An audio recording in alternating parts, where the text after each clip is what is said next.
Bandar Subali, Ger Bandar Subali. Jeneng sira nyepin supana mahasis kasambun.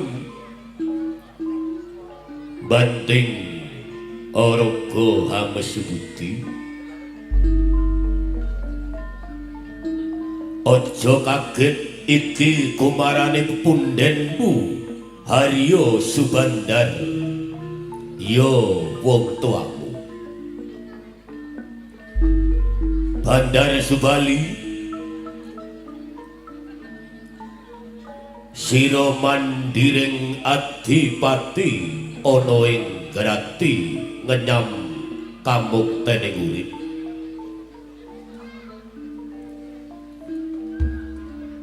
Nanging ana cangkriman loro kanggo jeneng sira, Ger anakku Bandar Subali. Sira milih derajat apa milih wong tuwa? Kalamun sira milih derajat palungguhan adipati ning granti, teges jeneng sira wis ngiwakake marang Sudarma. Karana ngerti yo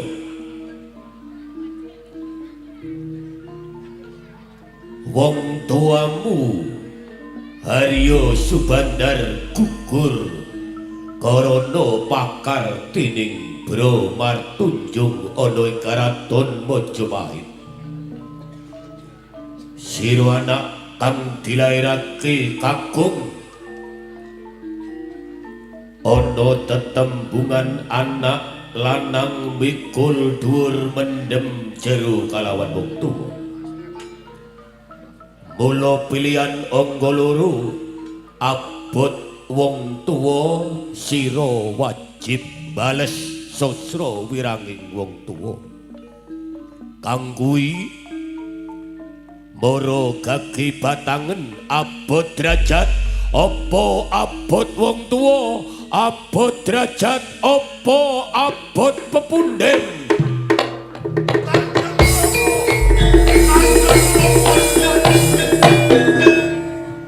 Kanjeng Rama Adipati Haryo Subandar.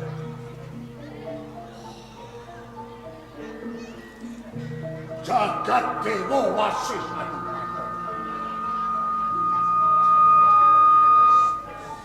Kuragapan jroning ati. Wisik ingkang wewentehan. Wangsit ingkang dumeling jroning talinganku ora bisa.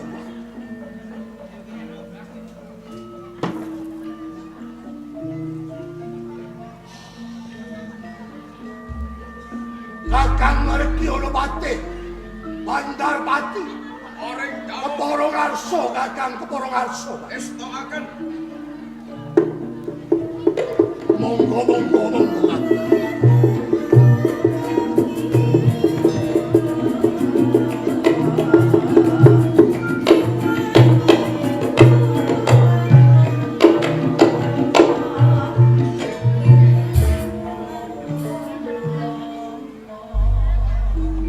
Kakang ngerti ana pati. Bandar pati. sabda katimbalan Kanjeng. Kaget andika kula timbali. Cih, rumaos kejot sak lebeting batos. Parandene Kanjeng Dipati Bandar Subali nimbali dateng pun abdi. Tenanipun wonten wigatos menapa Kanjeng Dipati? Kakang ngerti ana pati Bandar pati. Katemben kemawon kula nyepi ing Suwana. Mahasing asampun minta sing jawata. Wonten wisik ingkang wewendehan. Wonten wangsit ingkang dumeling wonten ing talingan.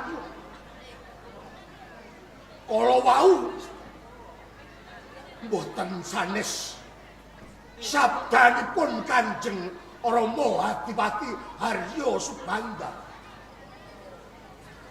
Mongko Kanjeng Rama Adipati Harya Subanda sawargi wis murut kasedan jati sowan wonten ing pangayumanipun Gusti ingkang akarya jagat. Nanging Kanjeng Rama paring dawuh ingkang leretipun kan. Sepisan yen Kanjeng Rama gugur wonten ing Majapahit tungkap angka kalih kula kapurih batang cangkriman kalih perkawis awrat derajat menapa awrat tiyang sepuh wonten ing salebeting batos kula wonten raos tandha pitaken.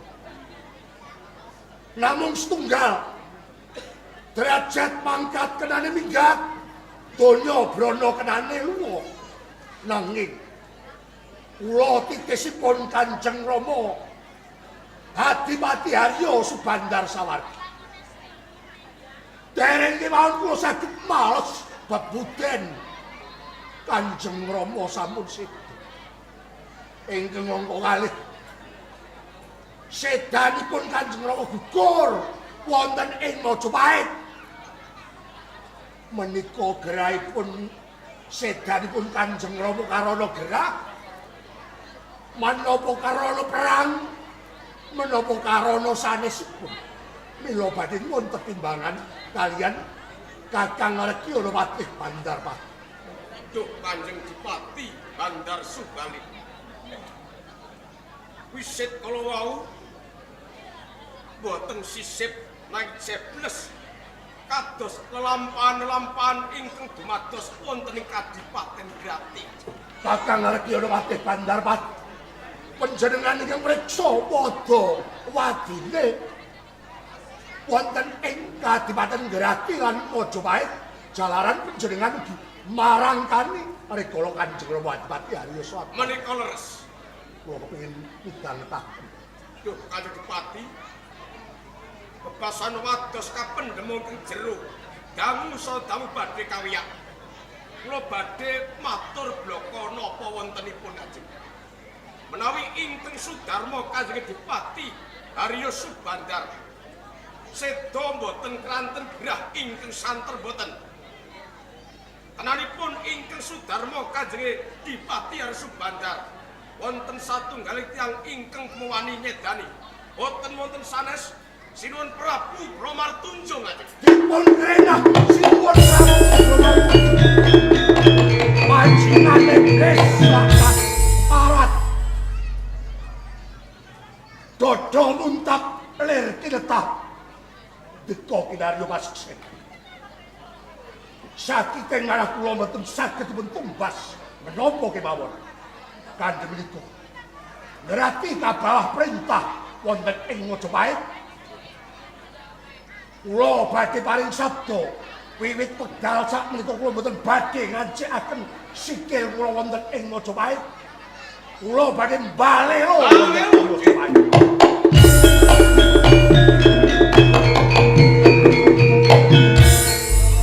Menika ingkang kula rantos benjang menapa Kanjeng Dipati nguduh tuwuh sedanipun ingkang Sudarma Kanjeng Dipati Arsup Bandar.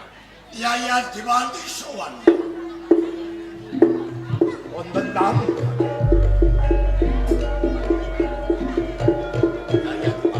Kakang Temenggung Haryo. Sampun dateng Palembang.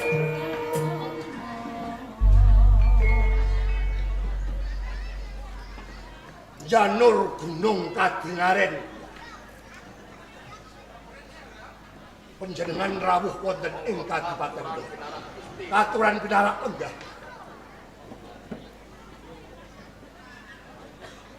Kakang Tumenggung Haryo Jejetan, Yaya Dipati Bandar Subal. rawuhipun wonten ing Kadipaten Grati. Ngelengaken tindak ngelengke menawa pancen wonten bab ingkang wigatos magepukan lan Majapahit. Ya mung sadurunge wong tuwa atur kabar sowane wong tuwa ing Kabupaten Grati ngaturake salam batin kunjuk marang saya. Nggih. Kakang Temenggung Haryo Jejetan dumawah ing sesami-sami. Andom Basuki Kinaryo Slamet Kaya lajeng ngelengaken tindak ngelengke menawa pancen wonten kawigatosan. Yaya Dipati Bandar Subal. Sowane wong tuwa nyuwun lobering samudra ing pangaksama. Sepisan wong tuwa ora munggah ing pendopo Kabupaten Grati malah jujug ing pidalem. Yaya Dipati, Kakang Temenggung Haryo Jejetan sawane wong tuwa sepisan ngraketake tali tumalining kadangan Yaya Dipati Bandar Subali dalah undangan salajengipun ingkang dungkap angka 2 pun kakang pinangka Narpa Cundaka utusan Dewan Sabta Prabu ing Praja Majapahit ingkang sinuwun Prabu Bramartunjung ingkang supaya ngrajaniti Yaya Dipati Bandar Subali wis ana 3 sanga pasulanan. Seliramu ora sok glondong pengarman. Lamun ana bot karepotan, mestine seliramu bisa utusan gandhek sakembaran ngaturi pirsa.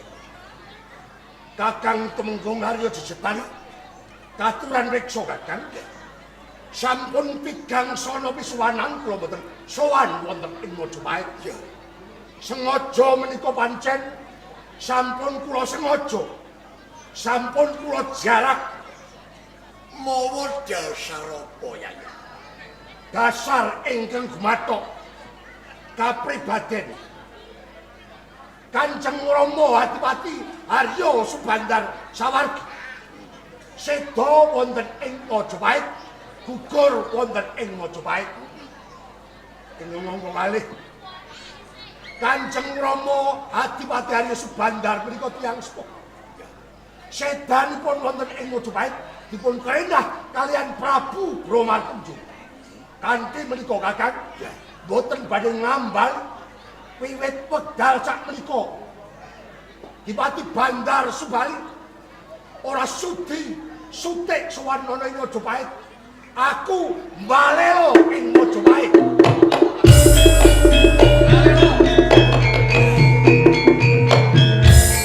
Yaya Adipati Bandar Subali. Kakang Temenggung Arya jejetan Seliramu mitrane pun kakang. Tembung balelo racutan. Wulung Tandurunga mengko bakal nganakake perang. Perang kuwi wengis. Sing menang bakal ringkih. Ning sing kalah tumpes tapis kang tanpa tilas. Sabanjure negara Grati kuwi mung sak kabupaten. Majapahit kae negara gedhe. Yen Yaya Adipati nedya mbalelo, apa ora kena diparibasakake sulung bakal mlebu ing sajroning kendhi. Kakang Temenggung Arya jejetan ora susah dadak sampean gendruwoni Adipati Bandar Subali. Pancen wis tak tekadi uripku tanpa guna kalamun to aku durung bisa mbales lan wong tuwa kang negara tanpa perang ora bakal bisa nggayuh kencana loro. Bagus. Aku maranoto prajurit kuwi kanggo kekuatane Kadipaten Grati. Nanging ajining diri pakurmatane Kadipaten Grati wis direhke, wis tidak wong Majapahit. Yen pancen kowe adil ora kena ndak ripeh serono aris. Kena. Ning ya muga ndadekno kawulingan. Pun kakang tindak ing Kabupaten Grati. Pun kakang kinalungan Sekar Nunci Pratandha Senopati. Yen pancen Yaya Adipati Bandar Subali ing kalungguhan iki ora kersa tak kanthi sowan Majapahit.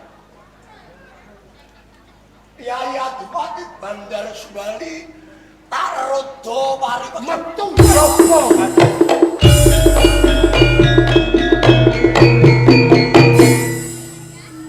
Bagus kuwi sing ndak karepake Kakang Adipati Bandar Subali. Sisan gawe untapke prajurit ing Wisma kaprajuritan. Gecak perang ning Majapahit. Sendika dawuh. Wong Majapahit, aja alok kelangan yen sadung kapan maneh. Grati ora bakal dadi rereane Majapahit.